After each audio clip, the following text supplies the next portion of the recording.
নিঃস্ব অবস্থায় কি দোয়া করতে পারেন একজন মানুষ, এই দোয়াটা শিখে নেন, ইনশাআল্লাহ আপনার জীবনের সমস্ত সংকট কেটে যাবে ইনশাআল্লাহ। আমি নিজেও এই দোয়াটা বেশি বেশি করার চেষ্টা করি।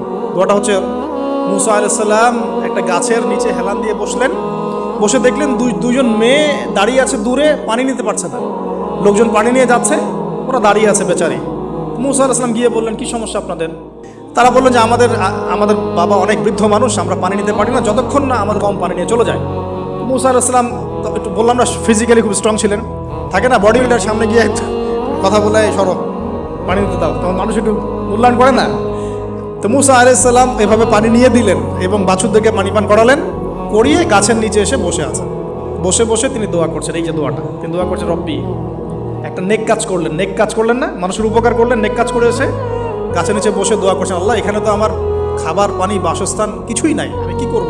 রব্বি ইন্নি লিমা আনজালতা ইলাইয়া মিন খায়রিন ফাকির। রব্বি ইন্নি লিমা আনজালতা, এর অর্থ হচ্ছে, হে আল্লাহ, তুমি তোমার পক্ষ থেকে আমার উপরে যে নেয়ামতগুলো দিবে, আমি এর জন্য ফকির হয়ে বসে আছি। অর্থ, নামাজ, রোজা, হজ, যাকাত যাই করেন আল্লাহর ওয়াস্তে অর্থ বুঝে